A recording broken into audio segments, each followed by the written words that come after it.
Three, two, one.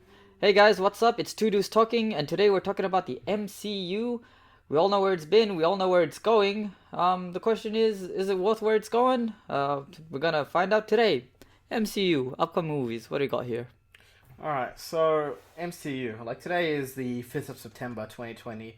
The only reason I want to make that date known is because it's a week after here in Australia that we found out that Chadwick Boseman died of cancer. So, his death does have a pretty big impact on the MCU and where he thought it was going because, in my mind, I thought he was going to take a bit of a hybrid role between, Tony Stark and Steve Rogers type of thing. Yeah. Just because he had the resources of Tony Stark, but he has more of a personality that mirrors and enhances Steve Rogers' personality. It's that regalness, right? Yeah, that regalness, but also his responsibility to others. Yeah. And the fact that he's in a position of power and that a lot of people look up to him, like within the movie and outside of the movie. So, Steve Rogers is a similar type of character, but I felt that the Black Panther would be the next leader within the MCU and he would take them forth. Everyone thinks it's more Spider-Man thing, but Spider-Man's quite young in my opinion. And I had heard that Kevin Feige was saying that Captain Marvel was going to be the new Iron Man going forward. Right. But then we saw in Spider-Man Homecoming that no, that's most likely not going to happen, with clearly Iron Man directly influencing Spider-Man. Yeah. So at that point we were all like, okay, so Spider-Man is. But then I think the vibe we all got from Endgame and Infinity War was that no, it's most likely going to be Black Panther. Especially when you think about the fact that that Steve Rogers and the Black Panther kind of quite clearly mirror each other throughout the movies. Yeah. So to me personally, I would have preferred if it was the Black Panther. I think Chadwick Boseman has that finesse and his ability to act and be a clear presence on the screen, which is something that only I think Steve Rogers and Iron Man have in the MCU. I don't think there's I think I think Chris Hemsworth does Thor pretty well.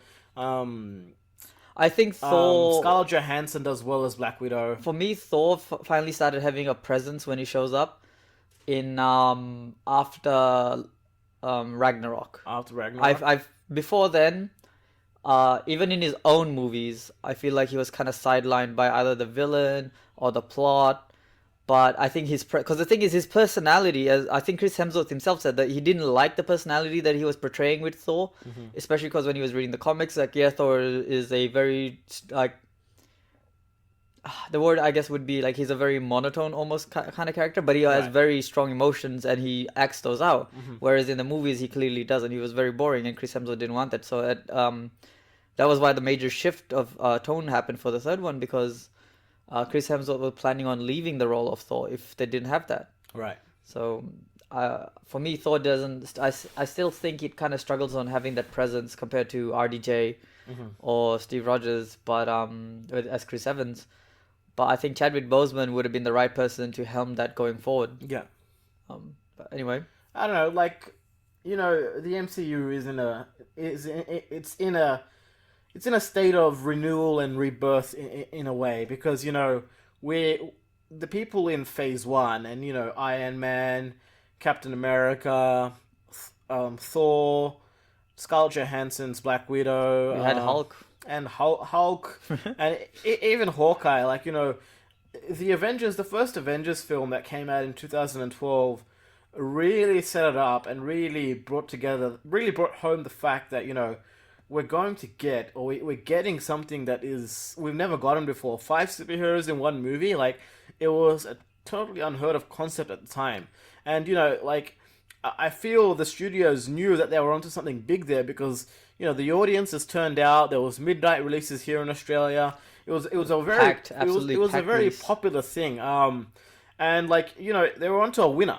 And it still is, in my eyes, a winner. Like, despite how big it is, and despite the inaccuracies, like people say there are, like that there's no semblance between the movies, I still think the franchise as a whole, this Phase 1 to Phase 3, it's a winner. It is a triumph in filmmaking because nothing nothing this big has ever been attempted before. Well, So like there's always going to be like some issues and some speed bumps here and there, but to get it where it got and to make it that good as they got it, like credit has to be given because they did a really good job. When it comes to the masses, they satisfy the masses in giving them something they could go for and root behind and care about, which is kind of what you want to do in storytelling and filmmaking.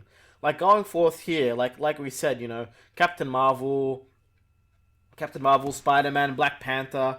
These guys were going to be some of the bigger players in the coming Phase 4. Like we know that there were some contractual issues for Spider-Man at least between Sony them, yeah, and yeah. Marvel, but those are resolved up at this point. Like it seems that they've resolved those issues.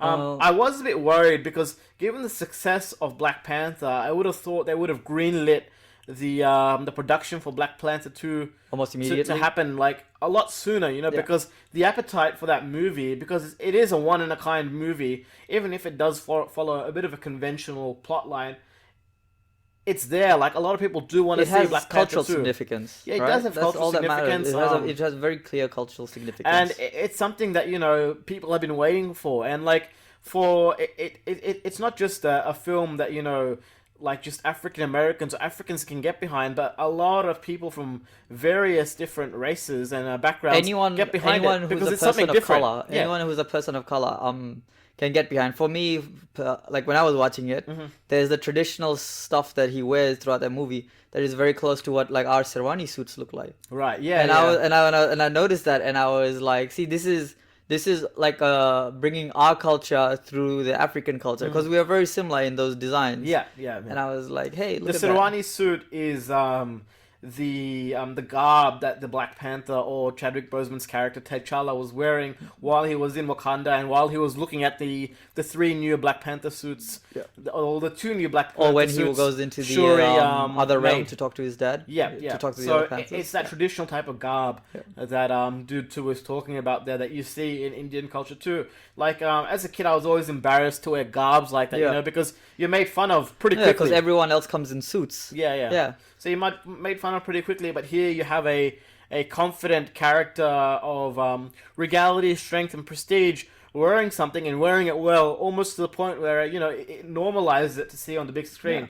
Like for anyone who hasn't worn that or doesn't have to wear that culturally, the significance might not be there, but for people who have to wear it and like are almost embarrassed to wear it because your peers may not understand why you're wearing something that looks so funny. It was significant.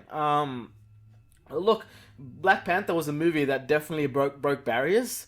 It showed the world that you can have a movie that's multicultural, that it's different in its casting style, that subverts the Hollywood norm in so many ways, and it will be successful as long as the story is there and as long as the hard work that people put into it is well thought out and developed in a way where it relates to the audience and the audience can understand it.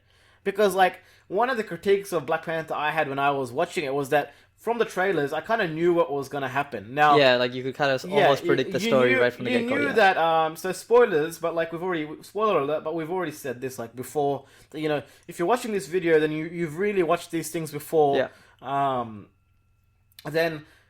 like from the trailers, you knew T'Challa was going to lose in a ceremonial fight from the trailers and just from the generic way the original Black Panther storyline goes. I think in one of the trailers we actually see him falling off the waterfall. No, apart from that, we see Killmonger actually in the robe and getting onto the throne. So we knew that this was gonna go that route. Oh no, but he was also wearing the Black Panther suit. The gold version. He was wearing the gold version. I can't remember that part in the trailer, but I do remember that. So I knew so we knew where this was gonna go. So while the story was clear, it was mostly just is it going to be done well? The story was conventional, but the 4 sets of storytelling were different. And that was fresh. Like the Black Panther movie wasn't an origin story. So it's for the first movie of a franchise, it really is a step away from the norm. The only other example I can think of within the MCU that does such a thing in Phase 2 and Phase 3 was perhaps Spider-Man Homecoming.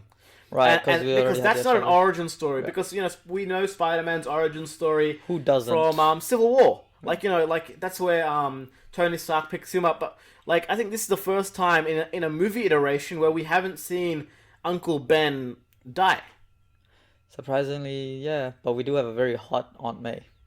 Yeah, well, look, the casting of Marisa Tomei as Was Aunt May is both a winner in terms of casting and diversity, but also, a massive step away from the comics because Aunt May is supposed to be this grey-haired grandma who's kind well, of if like, you look at taking the care of Peter. Ultimate Spider-Man animated series, Aunt May's pretty young and Yeah. pretty like a solid 8, 9 out of 10 in even in that Are you series. talking about the animated series that Disney was? I think it's just before Disney took over. Oh, maybe it was under I still think Disney. there was a bit Ultimate of a crossover. Spider-Man, yeah. I know what you're talking I about. think they did That's where you two had, seasons as standard, and then they did Web Warriors as a third You had season. Luke Cage, Nova, White Tiger was the in White it. Tiger Yeah, was yeah, there yeah. too. That's the one. Yeah, I remember that series. Yeah. Yeah, I think that was at the crossing point. Yeah. Yeah, I do remember that. Yeah, she was a younger iteration there, but she was still grey haired, and like her love interest in that animated series Yeah. was like Phil Coulson Yeah, yeah. or Coulson. Coulson. Yeah. So it was different, but the MCU for most part, like after the success of Iron Man, which was a great film by the way, heroes are not made, they're built, like that kind of a tagline in the I trailers. mean, and heroes aren't born; they're made.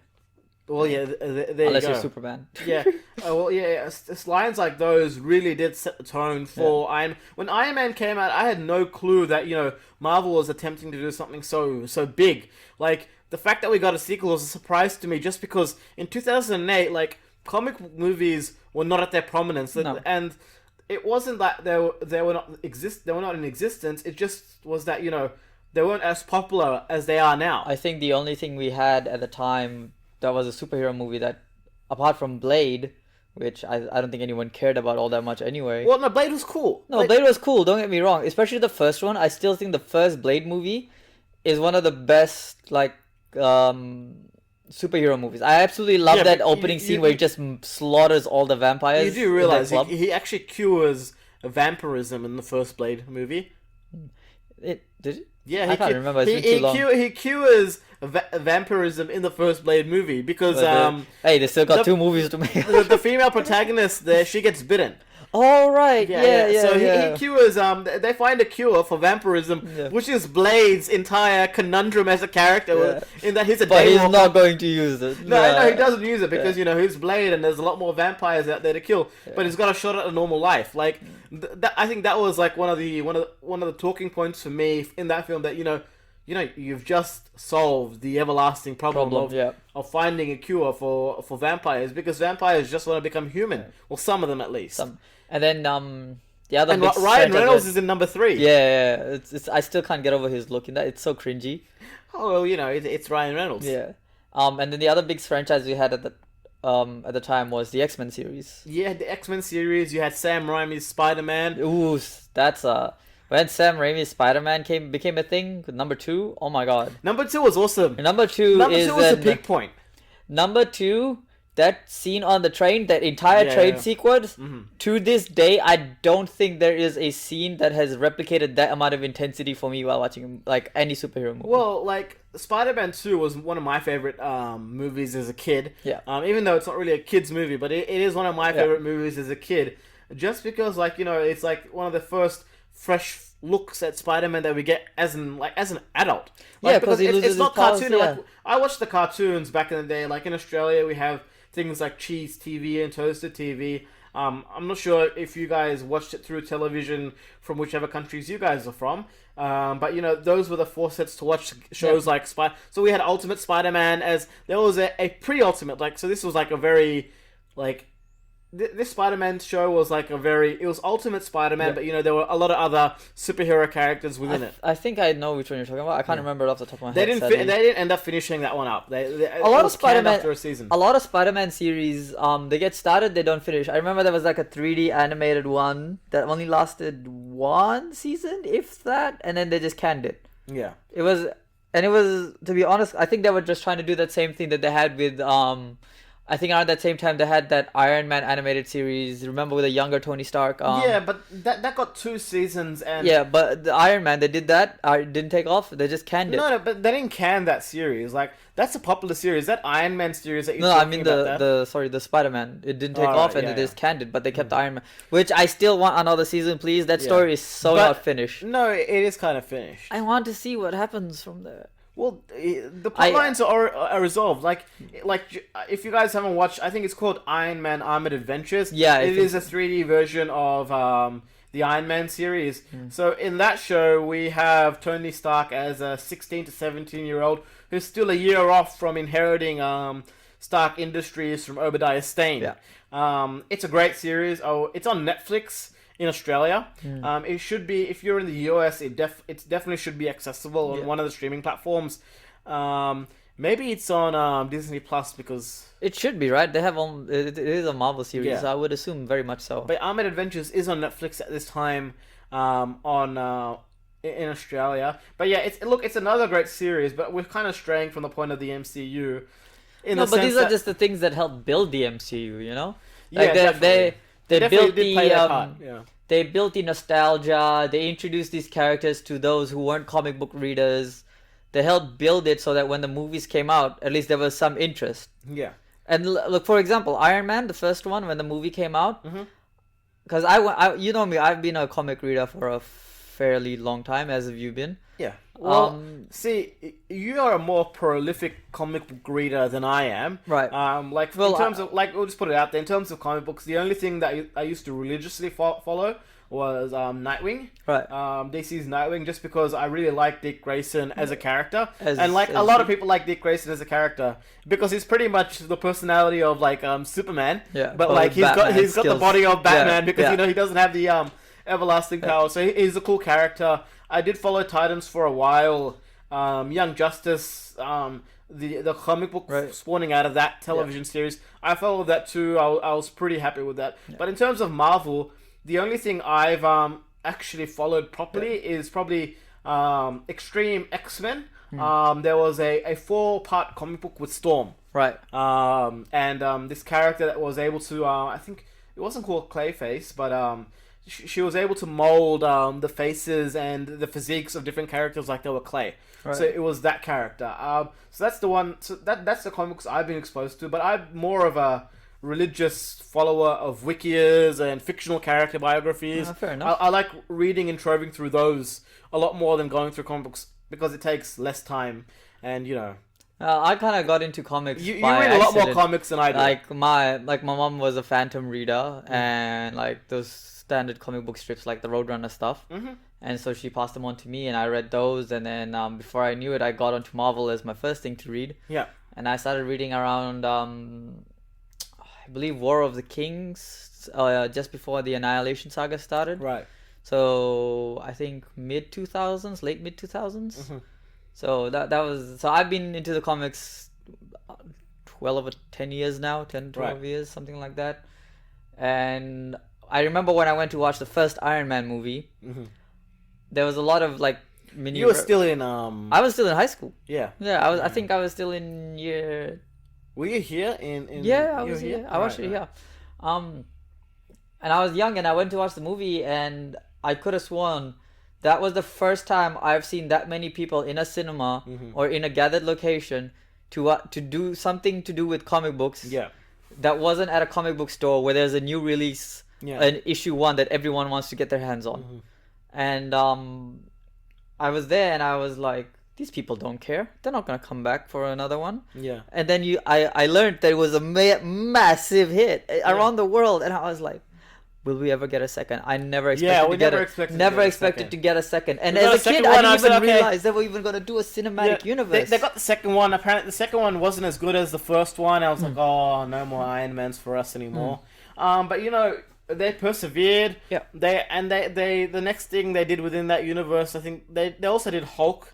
That was They also did an that. 08. I that think was Hulk came out first, didn't Edward it? Norton's No. Hulk. Which came out first? Was it the Hulk or was it Iron Man? I think Iron Man came out first think because Iron Man? remember Robert Downey Jr. Yeah, he makes appeared a at the end cameo. of- Yeah. at the end of Yeah. Hulk with General Ross. Yeah. Right. So yeah, and then we got like Captain America and We got Captain America, the first Avenger. I still remember when that movie came out, all the local buses had him as the poster holding the shield, and it said Right. Captain America, the first Avenger. And I was like, oh wow, that is so cool. And That you is have such a you cool have Thor as well. thing. Yeah. And both those Can I films. just say real quick? People hate the first two Thor movies, and they have every right to, because they are quite bland. I will admit though, I love them because they really delve into the lore of Thor, Right. and I like that because there's a lot of lore to work with. Well, the first Thor movie was like a little bit campy, a little bit comedic.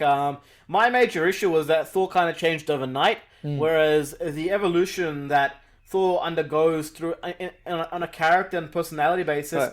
it takes him a much longer time in the comics because Um, in the comics excruciatingly long. he gets sent back to Earth by Odin, and he's a doctor. Oh right. yeah, And he this like is OG. and he had the little stick instead of the hammer. Yeah, that could turn so he's into- a yeah. doctor, and like he has to learn how to be humble. Yep. And like in this movie, Thor goes from like throwing glasses onto the floor to like making breakfast, and that's character development. And Well- like I know there was the confines of the film and everything, but it was just like I kind of don't believe this. Like, Well, if you want to just look at it in recent terms with like better writing, we have the unworthy Thor that happened where he lost the hammer and yeah, that was Jane because Foster took Nick Nick Fury told a him secret. that Nick Fury told him that Gore was right. I believe is what he whispered in his ear. Right. With that, and that's the fact that hey, the gods are useless or unworthy, which made Thor feel he was incredibly unworthy. Hence, he lost his hammer, and then he ended up using Yarnborn from that point on. Well, he became known as the Odin son, right? After that point. Yeah, people instead of calling him by his name, which is Thor, Thor. they just called him Odin. But that's also, the Disney princesses Thor thing as well. yeah, which is You gotta kind of look at the hidden agenda. yeah. No, underneath. And you we know don't me get- and those agendas. I try to stay away from those because they infuriate the hell out of me. Because there's a lot of there's a character called Mangog, which a lot of non-comic book readers might not know. But if you read Jane Foster's run, I sat through that nonsense. So Mangog is like the hatred of all beings, I think, or something similar to that Right. in a character. And he shows up on Asgard and absolutely wrecks shithouse. Like, it's not even a competition. No one stands a chance against this thing. Right. Jane Foster beats him. Like, does She she just- struggle though? She gets her ass kicked a little bit, but she beats him one-on-one. But Wow. it's- This guy is the embodiment of all hatred. But she just, yeah, all good, no worries, buddy. One good hit. I read that and I thought to myself, it's not like she's even empowered by the Odin Force yet. yeah. If she had like the Odin Force in her, I would get it. And like Mangog is, so Heimdall is considered to be quite a powerhouse. He's no Thor, but he's considered to be very powerful in his own right, especially Yeah. physically. Yeah. Mangog, not a problem for Mangog. And then Jane Foster, who is not a god, she does have the powers of Thor, but she doesn't naturally have the strength of Thor that's already imbued in a god. She's a human with just Thor edition, not god with Thor edition. So her base power is already lower. She So should is be able to she's win just this. Thor because she's got the hammer. Is that it? Essentially, yeah. So like pretty much Captain America in the MCU type thing. Yeah. She's exactly. She's got the access to Thor's abilities. And she's also she's got cancer, right? Yeah, In that's the comic thing. book So run. as long as she's in her Thor form, Yeah. she will not die of her cancer. Look, with comic book runs like that, see, I didn't buy those comics and I haven't read those comics, but my understanding of why Disney chose to have a female Thor, and it goes beyond the whole Disney princesses theory. It's so females had a comic book to read, and you kind of have to understand that some things aren't made for everyone. There's a target demographic and audience for it. The way I always look at when Marvel tries to do these female-led things, Marvel is trying to have their version of DC's iconic female characters. Because when you look at DC, they have Catwoman, they have Wonder Woman. But when you look over at Marvel, Black Widow, maybe? Well, maybe? Black Widow's there. No, but Black Widow only recent after Scarlett Johansson became a thing, she became big. But no, And like Black even Widow though she was in- always part of the team, she was never a big standalone character on her own. But if I went to someone before the MCU, if I went to someone and I told them, "Do you know Black Widow?" They would say no. But if I told them, do you know who Wonder Woman or Catwoman is, they would Yeah. say yes. Well, they definitely know who Wonder Woman is. Yeah. And And I believe that's what the thing is, that Marvel is trying to have their own version. That's why they've rebooted Captain Marvel 6 times or something, or 12 times in the last couple of years.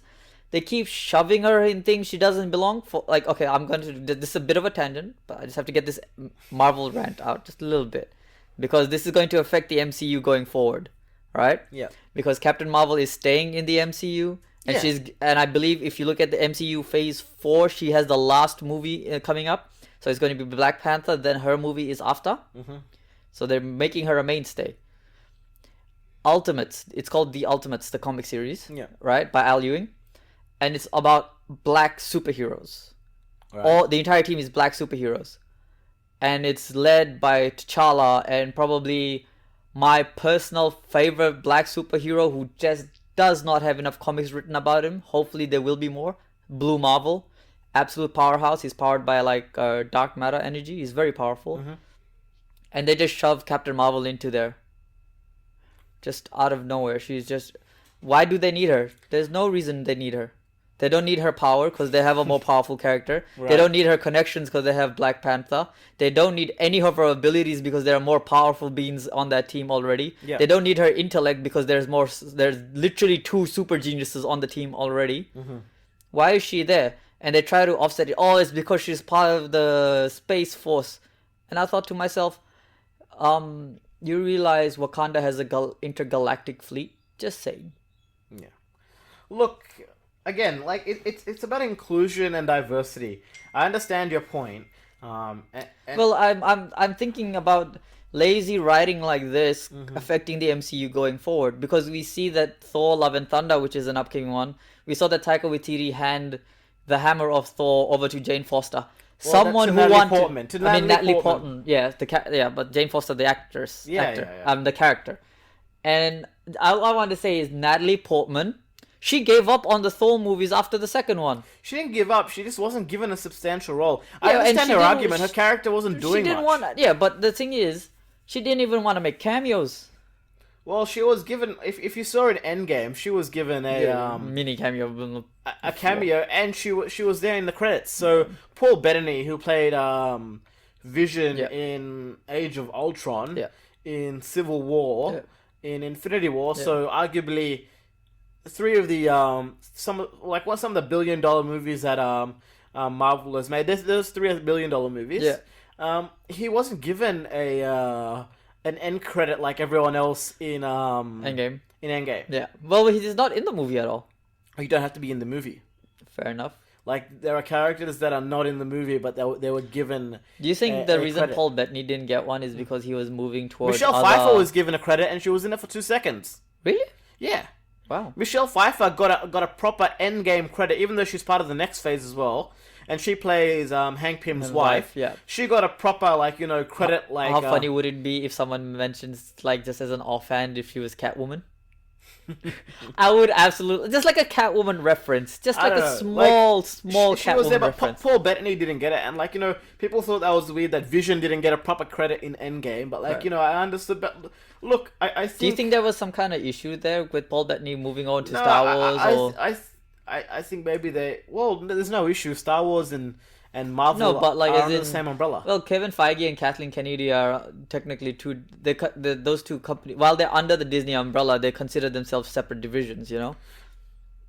Yeah, but look, you can't, if you're under one company, at the end of the day, if you're making money for the company and you're increasing their budgets and their profits, then there shouldn't be any issues. I wouldn't believe it'd be really petty if there was issues between Marvel and Star Wars actors swapping in between each other. Like, that would be silly. Like, come on, like, you're gonna have 2 of the biggest franchises to ever be made squabbling over actors.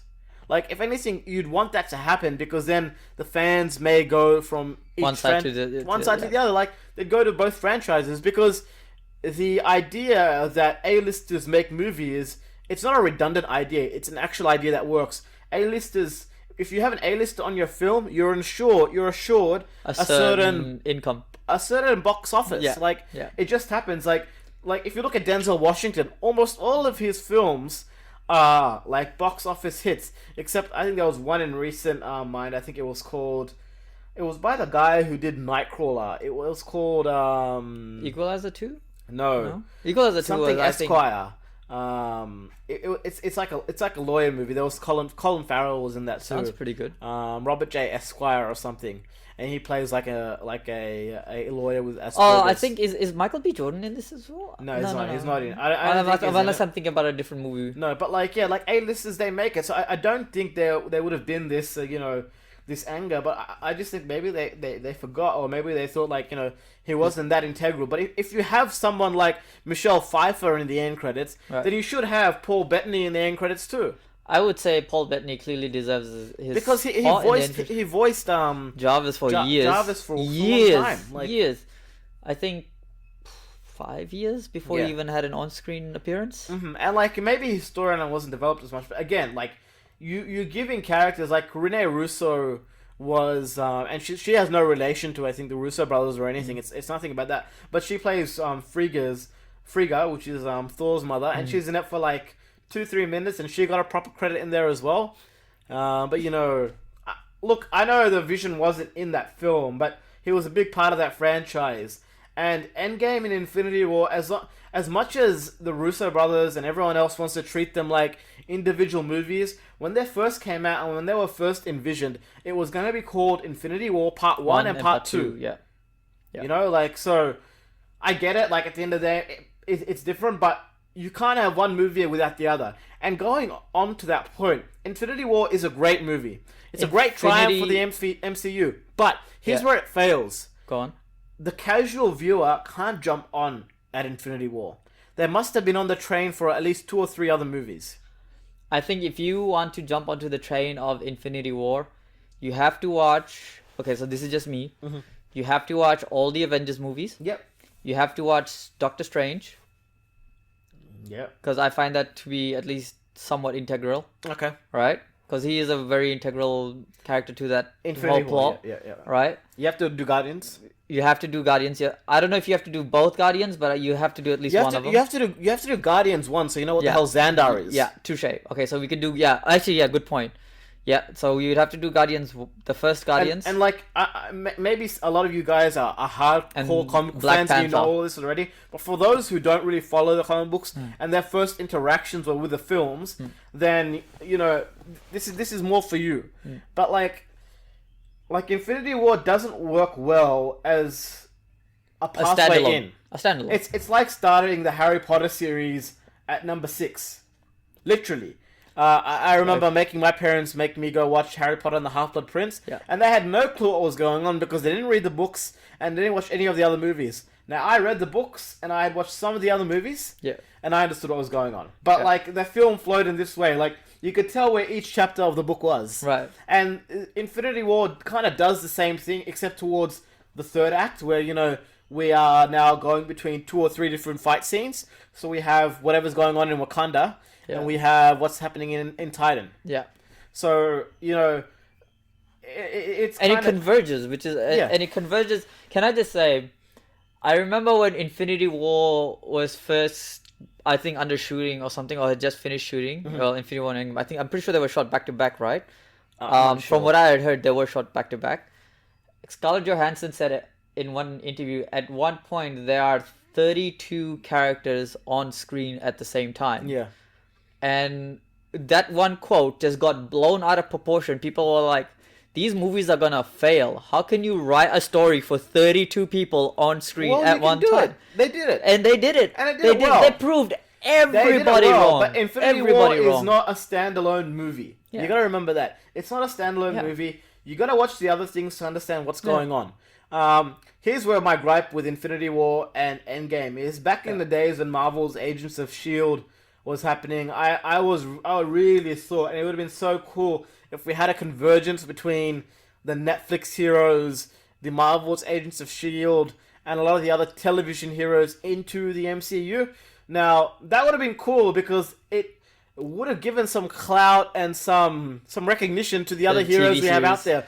Because in the comic book series, in the comic book at least, Luke Cage, Jessica Jones, Daredevil, Iron Fist, these aren't B-tier heroes. They actually mess it around with the A-listers. Well, well, they originally weren't, but over time they did get their own clout. For me personally, the Immortal Iron Fist, volume I have it in 2 volumes because that was just the easiest way to collect the entire run. Right. Is one of my absolute favorite comic book reads of all time, and the fact that the Iron Fist Netflix series was absolute garbage hurt me. But I still wanted the representation of these comic book heroes that I love. Yeah. Daredevil is a standout Yeah. in TV adaptation. Period. Look, Daredevil, Period. I know this is about the MCU, like we're talking about the movies, but Daredevil, like you should definitely give that television series a watch, or that web series a watch, because out of all the shows out there, that series delivers every season in a tightly knit matter. So like, it's kind of like the Batman of the MCU in that, like, look at those 3 seasons of Daredevil, and you can see how the showrunners have tied it all together nicely in a bow. What normally happens with a Netflix series or any other television series They is just that drop a in the season. second half there's always a drop off. Yeah. So Luke Cage starts off really, really strongly at the start. Like, it's this great thing. It's its own thing. But then towards the end, when he's going up against his brother Diamondback, it's just like, okay, what's going on now? And like no, I'm not trying to diss. It's just that the story and how much you care falls apart in that last 3 to 4 hours of Luke Cage. But in Daredevil, that doesn't happen. Jessica Jones manages to maintain its momentum. In season 1. True. Immortal Iron Fist kind of sort of maintains a momentum, but the thing is, it's not even much of a momentum. Look, the Immortal And Iron season Fist... 2 is just look. I love Iron Fist. He's one of my favorite characters, and in the Immortal Iron Fist run, you get to learn about all the other cities, not just Kanglan. And you learn about the other Immortal Fist before Danny Rand takes over. Right? So you learn the not of every Iron Fist before. Iron Fist was always a bit of a missed opportunity. And they murdered it. They just murdered it. If the MCU is guilty of anything, it's probably casting Tilda Swinton as the Sorcerer Supreme in... You think so? In Doctor Strange. Look, I get it. She's Celtic. She's a Celtic version of the character. Awesome. That's your representation. But... in my eyes, at least, like, the original the Sorcerer Supreme before Doctor Strange was this old Asian guy. Yeah, to be honest, that would have been more than enough representation. Because we didn't actually have any major Asian roles. And look, and if it didn't necessarily have to be an Asian guy, there are plenty of old... You know who would have been Asian awesome in that role? Who? Either Jackie Chan or Jet Li. Just putting it out there. Just putting it out there. Even if you didn't want to cast a male in that role, say you wanted to cast a female in that role, there are plenty of Asian actresses out there. Well, you could do the Chinese... Well, China's biggest female actress is what? Li Bingbing. You could have her. No, she's not material. Li Bingbing is X-Men. She's young. I'm talking about...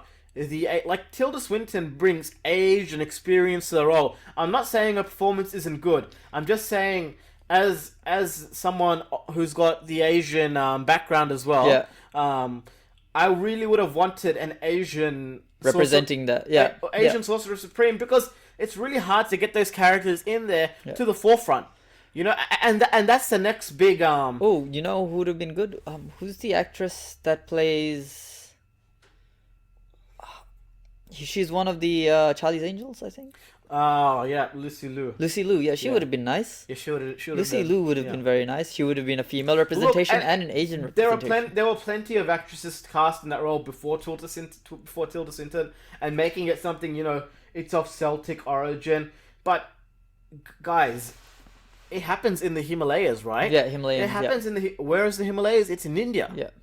Like, please, it didn't have to be an Indian Sorcerer Supreme, but like an Asian one. Yeah. That makes sense, man. Like, seriously, they could have gone to Nepal and just found a Tibetan person who wants to get into acting. They could have made Wong the Sorcerer Supreme.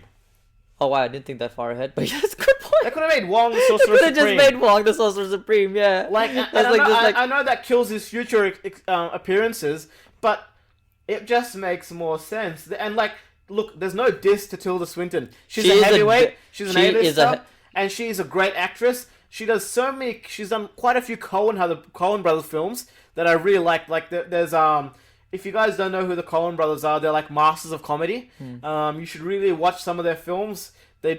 She does a really good job. Well, she has that thing where if you're going to be on screen, you need that presence in that Yeah. role. And Tilda Swinton clearly has a And presence she was- every time she's on She screen. was in Narnia. She played, I think, the Ice Queen. the Ice Yeah. Queen in Narnia. She did a great job in that role. She really did scare me as a kid, like freezing people. She was a great villain, but look, she should not have been there as the Sorcerer Supreme. And like you may ask, what qualifies me to make such a statement? Look, I'm just like you guys. I'm just a fan. And if you found that it made sense that she was the Sorcerer Supreme, Then that's all for awesome. it. Yeah, like all for it. It makes sense. I mean, but if you think it represented you or the character well enough, go for it. it's great. We got no issues. I think the female casting was smart. Making her a female character was a good way to have some diversity and Yeah. having a good female of power within the film. But if it would have taken we would have gone that next notch up by making it a character of Asian origin, making it a character of Celtic origin, and saying, that's our diversity. It's just really, it's not a time we live in. inefficient. It's not a time we live in, and that's where they missed an opportunity when they cast Danny Rand as a white boy. Like he's a new white savior. No, but like okay, so in the comics he is a white boy, which I don't mind. He is fine, but then But the thing is, he's a white boy who understands Asian culture. right. And another thing is, he doesn't go around saying "I'm the immortal Iron Fist" every 2 fucking minutes.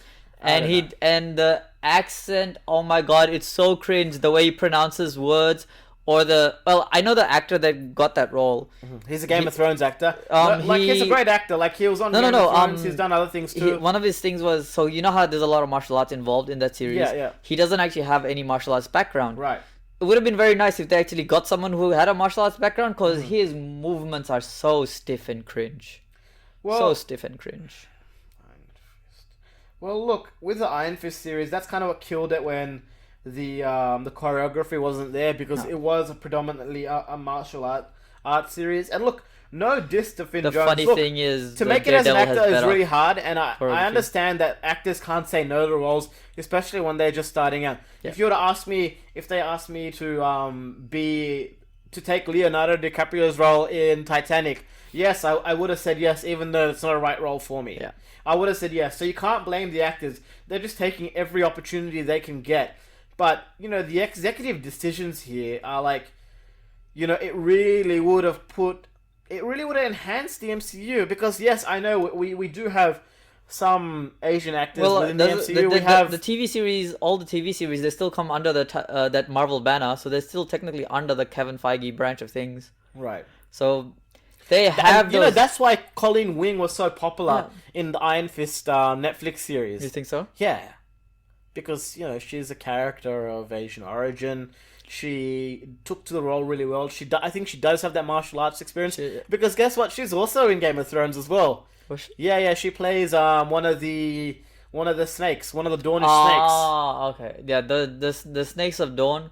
That's a storyline that we get, and that's that storyline that gets thrown in the trash can like 2 minutes. Yeah, basically by Euron Greyjoy. It's just so stupid. Euron Greyjoy hasn't even appeared in the actual novels, has he? No, Euron Greyjoy is in the novels. Is in the novels? So so you know how you have the Night King, the ice guy. Mhm. So in the novel, Euron Greyjoy's character is called the Night King. Right. Yeah, and he's actually, apart from being a psycho kind of guy, he's not that psycho acting as the way the acting is. He's also very into the mystical magics and things of he's Right. he's a really cool character in the not in the comic, sorry, in the novel. Right. But for whatever reason, they just said, "Fuck it, we're doing our own thing," yeah, which I enjoyed. Mhm. But a lot of it just didn't make any sense in the way of they were starting to talk. Again, we're straying away from the point.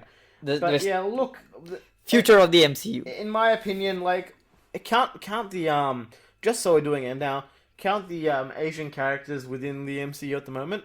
Main MCU? Yeah, even the television. No. I want to stick to the main MCU Okay, go because main that's MCU. that's where it matters, right? Well, now Wong? that's where it matters. Yeah, Wong. We have Mantis. Mantis.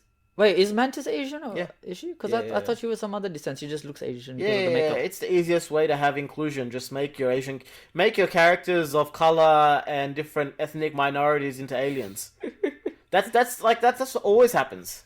That's so true. Sad. Like it's either You know, Star Trek has it's- pulled that it's shit as either well. it's either white people or An alien and this is going to be a minor- controversial alien- episode. We're going to get in a lot of trouble for saying this type of stuff. I'm just saying what I'm thinking. Like, it's either just white people, and, like, yes, there are exceptions to the rule, I get it. And then, aliens who are characters of color or or from ethnic It's minorities. always an ethnic minority. Well, who isn't else? it? Who else do we Yeah. have? That I can't think of any, to be honest. You're better at remember characters than I am. Can you? Doctor Strange, Christopher Elfidgeot is of he's of, I think, African American descent. No, I'm talking like pure Asian. Just think pure Asian. Like when you say Asian, like Japanese, Chinese. It's Wong and Mantis, That's it. in my opinion. That's it. And okay, well, let's say what about we're Indian background. Yeah. Any? Well, we're not Indians. We're like from Fiji. Yeah, like, but like if you go far back, like any no, South Asian, any South Asian, no. no, like because we look.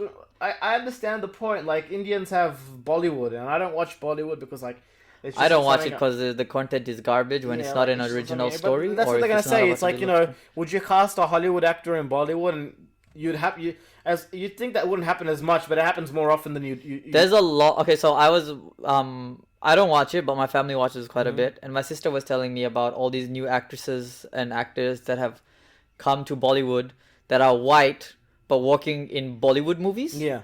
because they couldn't either make it into Hollywood or just because Bollywood is starting to whitewash their movies because they want the clout of white people kind of thing. Well, going. there's an that's just actual, all kinds of there's a stupidity. blockbuster Bollywood movie known as Marigold about a white girl.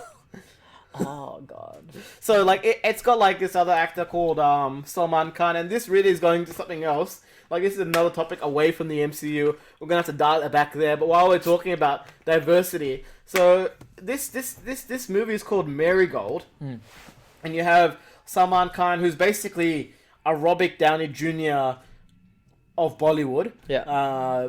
His courtship of the white girl. Well, Salman Khan is not just the RDJ of Bollywood. He's bigger than RDJ. He has the world's largest fan base, and he's the second most valuable actor on the planet. Really? Yeah, Who's the first? Jerry Seinfeld. No, I think it's actually that's where you're getting it wrong. It's Jerry Seinfeld Yeah. and then Shah Rukh Khan. Oh, right. Yeah, sorry. Yeah. I swapped them. Yeah, you My swapped them. So Yeah. different actor. This guy. Some of you guys actually may know him. He's on. He did an interview with David Letterman on Netflix. David Letterman's Yeah. got a show on Netflix, so he did like an hour-long interview. Well, Shah Rukh Khan was on there. Yeah. I didn't. Oh wow, I missed that episode. I should Yeah. watch that. But Then you know- again, I fell off that show as well because they started having nonsense guests that I didn't yeah, care look, about. he's on that. And like he's basically the number one actor in Bollywood, undisputed at the moment, and he will be for a long time. He's just that kind of a guy. Think of someone that's a combination between Samuel L. Jackson, Tom Cruise, all your A-listers, and put them together, and then Yeah. you have this guy. Yeah, because you name that role, he's either done it or he's going to do it. And his goal is to make $1 billion as an actor. Which he most likely will. Yeah, it's hard work. Like it's not like the way Bollywood works isn't as profitable for the actors as Hollywood. But like Jerry Seinfeld is a very smart businessman as well. Yeah, well, he sold Seinfeld for $3 billion and Yeah. boom, he was. That's made why it. that's why he's at the top, and that's why he doesn't have to Yeah. work as much anymore. Apart But- from his like little yeah. cars and comedians and coffees, which is a pretty good. No, look, show. any look, I watch Seinfeld to this day, and it's so. Who doesn't? freaking Anytime funny. it's on, I think. Is it on 7, mate? It's just Anytime the, it's on. the starting the guitar, Yeah. the ding, ding, ding, ding, And then you have that little comic play, like Yeah, him he's doing some always- kind of stand-up Yeah, comedy he's doing thing. some sort of stand-up comedy, and when I was a kid, that was my favorite part of the show when he just talking to the audience. Because whatever joke he makes, it's funny. Yeah, it's genuinely funny. It's just like if it's falling off the wagon or falling or staying on the wagon with his alcohol jokes. Look, Jerry Seinfeld, like Top Gun guy. Do you know that? Do you know the little Superman trivia for that show? Is this the Superman and Lois episode they did? No. Okay, so There's every episode of Seinfeld Mhm. has a Superman figure in it. Really? Did you know that? He's got one in his In his apartment. apartment, yeah. Right. Yep, the one that's in the Yeah. back on the shelf. Yeah. Because Jerry Seinfeld is a massive fan of Superman. Well, there was an episode where Jerry Seinfeld had a love interest called Lois, Oh, there you have and it, he right? could not get over the fact that his girlfriend His in Lois. this episode was named Lois. Yeah. So like there were a number of lines. They set this episode up. And we're gonna cut this into another video or another podcast. Just saying, you're gonna have your hands full with editing. We'll make another one just focus on Seinfeld someday, I swear. Yeah, but like this episode here of Seinfeld was basically, so Jerry Seinfeld, he's dating this girl named Lois, and he thinks he's Clark Kent now because because he's dating Lois, and like anyone who's dating a girl named And Lois Lois, would think yeah, they're like like Clark Kent. Yeah. And Lois actually is like a very, very pretty actress in this episode. So Lois gets in trouble in this episode from an old nemesis of Jerry Seinfeld back in the day. They ran this race, and what Jerry Seinfeld did was that he ran before the gun went, and they called him the fastest boy in school. So like he did not race again. He would say, "I choose not to race." Because now he's the fastest guy ever. Yeah. So the same type of Superman aesthetic thing. I choose not to use my powers. Yeah. So then Lewis's boss is the guy he beat, and he can't get over. He can't get over that fact. So he threatens to fire Lewis unless Jerry races him. And like he's like, "For you, Lewis, I'll save the day." It's just so funny. You guys should really watch that episode. It's just Well, legit. to be honest, if you're in our audience, there's a very good chance you've either seen the episode or you've seen most, if not all, of Seinfeld. Seinfeld, yeah. Because the thing is, doesn't matter what country you're in, there's Seinfeld probably is everywhere. one channel that's probably playing Seinfeld at least once a day. Yeah. Okay, it's like The Simpsons. There's a channel that's playing your show for you. Don't worry about it. Yeah. Like, and look, we're going to get back to the MCU here, but again, with actors and actresses of color, like, I think that was... That's the strength of the MCU, is it? Because It can be the strength. They have haven't utilized it yet, so look... the Black Panther clearly is their strength, and Yeah. they're leaning into it because the future of the MCU, according to at least Brie Larson, is a lot more female representation, Yeah. a lot more color representation, which I am behind. Yeah, I think that's what Shang-Chi is going to do. Right, Shang-Chi, I believe, is the next Eternals. Eternals will be the next big original, Well, they have and then Kumail after, Nanjiani in that. yeah, Kumail and Angelina he's Jolie. gotten absolutely Look, ripped. to be honest, I'm pretty worried for Internals. Okay. Just because if you guys consider yourself true MCU fans, then you would have watched something called The Inhumans.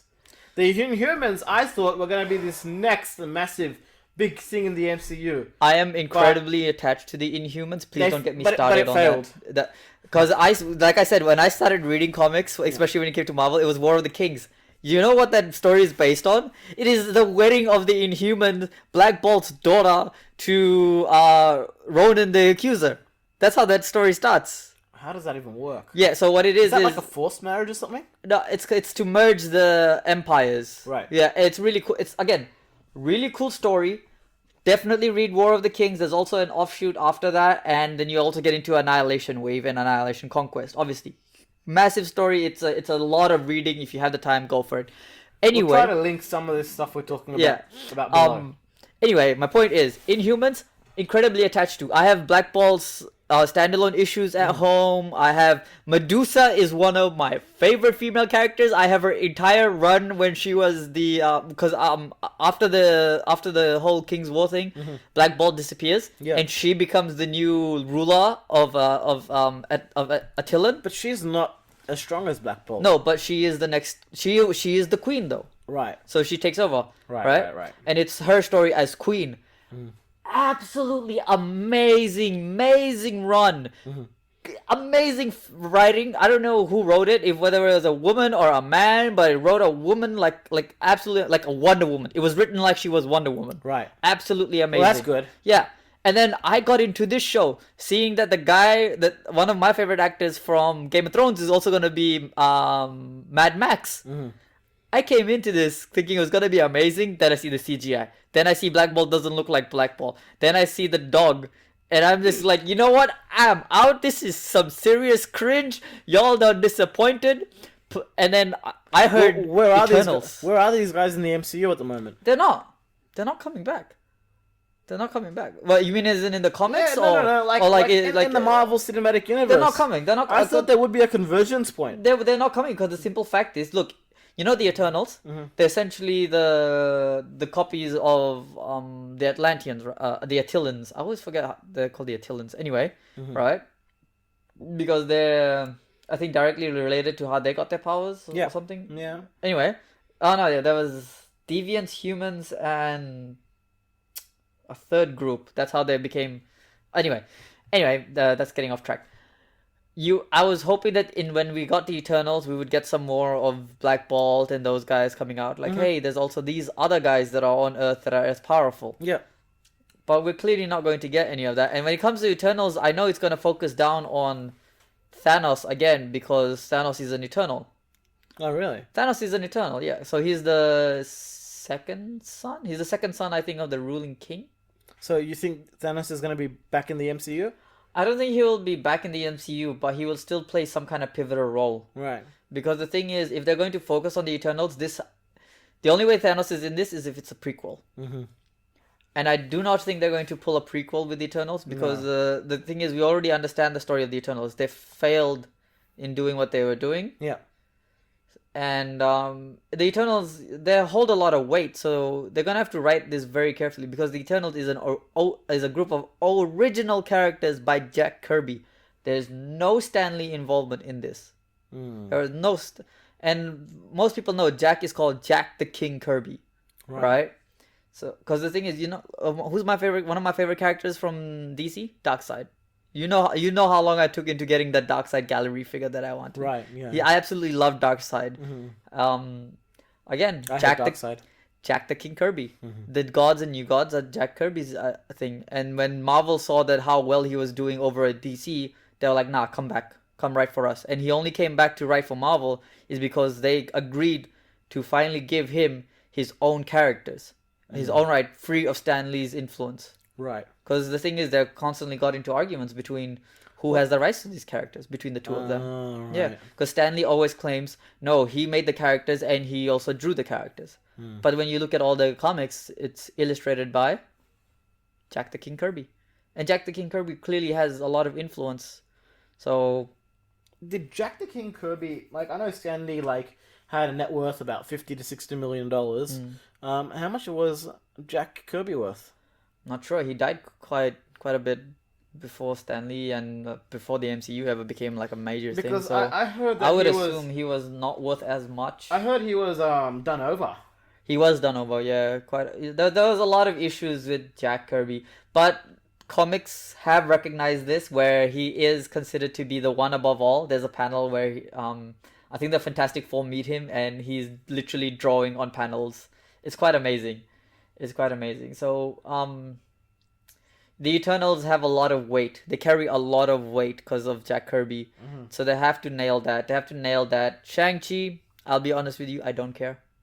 Look, and I care about the Asian representation, this but kind of I don't care about the character. This is why we made this video. We were doing this video.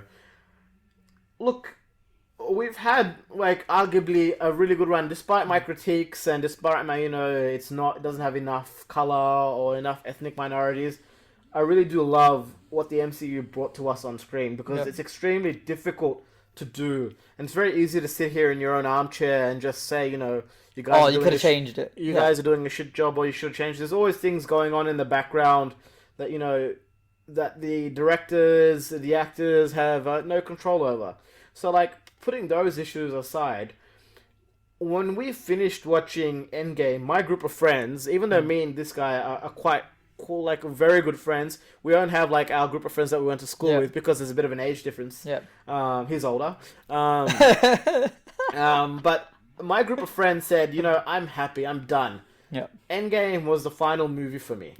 And, to an extent, I understand and I agree with that viewpoint because they killed off Iron Man in Endgame. And, Black Widow wasn't given much justice in that whole shtick either. Like, Well, the Black Widow and Hawkeye thing that happened, I just find it very convenient that the two people that went to get the Soul Gem were connected. yeah. It's just very plot convenient. How did Nebula not know what was going to happen? Actually, that makes some sort of sense. But like I would have thought she could have pieced together that you had to kill someone to get the Soul Stone. I feel like at the very least, Gamora would have told Nebula. Because Gamora told Nebula Gamora that... didn't know. You think so? Gamora didn't know. Gamora didn't know that to get. She knew where it was, but she didn't know to get the Soul Stone. You had to sacrifice. And I'm surprised that Nebula didn't put two and two together, because Nebula knew that Gamora was her father's favorite. Yeah. That he killed Gamora to get the Soul Stone, because in Infinity War, Thanos is kind of like, I still want Gamora to sit on the throne even if she doesn't want you to. Like, I don't want to kill you because you're like my favorite child. You're like the best of all my children. Yeah. Despite his betrayal, like he didn't kill her. Yeah. And Gamora is the most she's considered the most dangerous woman in the galaxy. Yeah. Yeah. Well, the MCU kind of underplays that. The MCU underplays her into the fucking ground. That's where a character isn't done. Justice. There's two characters that aren't justice, and they're both women. Gamora, Scarlet Witch. Look, Scarlet Witch gets a good hit in Endgame, but the simple fact is she is such an overpowered character in the comics, where she is there's a literal House of M. She's a reality bender. At a peak of her power, she is a reality bender. Mm-hmm. And here, fucking Kevin Feige wants to tell me that Captain Marvel is the most powerful character in the MCU. And the only thing I want to say is, get the fuck out of my face when you say that shit. Because you literally have a character in your own series of movies who is a reality bender. Yeah, I know, but she's not really a reality bender in that... in the MCU. I think they're going to make her a reality bender in her own miniseries that she's going to get. Right, the Vision and Marvel series that's coming. It's... Disney Plus original, I believe? That Disney Plus original. Yeah. I don't have high hopes, but anyway. No one does. Staying away from that point. Look, when I say I don't have high hopes, if that series goes and blows my expectations, I'm gonna come back and do a video and say, we apologize. We eat our words. This was a great series, but just where we are at the moment, I don't have high hopes. But she's not even an Inhuman. She's an enhanced human in the comics. In the MCU. Oh well, Scarlet Witch is a mutant. But they can't use the word mutant because it's licensed out to Fox. Yeah, so she's an enhanced human in the MCU. Yeah. Why shouldn't body Thanos? Don't understand. It doesn't make any logical sense. Yeah, because here's the thing with Infinity War. This is some of the stuff that doesn't make sense. These guys verse Thanos one-on-one at the end. So where Iron Man, Peter Quill, Mantis, who has no offensive value whatsoever. She's got the value of immobilizing Thanos by holding his mind, but offensively she doesn't have, her strengths aren't there. Yeah. They group up together and they put Thanos into a corner. Yeah. The guys in Wakanda, they go on him one-on-one. Hulk goes on him first, and then Hulk gets put into the rock wall. Black Panther goes after him. Then Okoye goes after him. Everybody gets goes bodied. after him one-on-one. Everybody gets bodied. Where's the teamwork? Everybody just gets bodied. Where's the teamwork? There was no teamwork. Speaking of the Hulk getting stuck in the wall, Hulk is another character that just gets absolute disjustice. Oh my god. Hulk is the most powerful. Well, probably. He's not the most powerful. He's probably physical strength. You realize he's got when it comes to pure physical strength, there is one person higher than him that I can think of, and that's Tryon Force Juggernaut. Well, the Hulk in this version is gonna get blown to smithereens by Captain Marvel. The Hulk in this version can't even heal from an injury. He uses the gauntlet and his arm is damaged. Yeah. They forget that the Hulk has a healing factor. This is small Hulk. Than the Wolverine. This is half. Yeah, Hulk. But it doesn't look. You know what happens in the comics when this happens? Mm-hmm. When Hulk is smart. So it's not smart Hulk. It's Bruce Banner's personality in the Hulk's body. Yeah. So here's the thing though. The only key difference that changes is the Hulk's peak strength is lowered ever so slightly, but his base abilities are all still there. He's still super strong, fast. His regenerative ability has not changed one bit. But in the MCU, fuck it. We got a building falling on him, that's his problem. His arm is screwed, that's his problem. He can't fight Thanos at all, apparently. Yeah. And, well, I know that the Russo brothers came out and said that Thanos is stronger than the Hulk. No, he's not stronger. He was more skilled. I think they said, I think the exact quote is, Hulk is stronger, but Thanos is almost equal in strength, but the thing is, he focuses that strength. Yeah. I think it's the more skilled argument. Yeah. But here's the question. Hulk just spent 2 something years in what's that place called? Oh, right. Fighting in the Colosseum. Yeah. Right. If anything, he's a great warrior. Yeah, he's a great warrior now. Yeah. Like he's a gladiator. Like he was the only one that managed to beat him was Thor, who's also a great warrior who's been trained for thousands of years. So the Hulk is not just some mindless brawler. Yeah. He is not. We know this because he knows how to use weapons, and we see him outsmart Thor in their fight. Yeah. Just saying.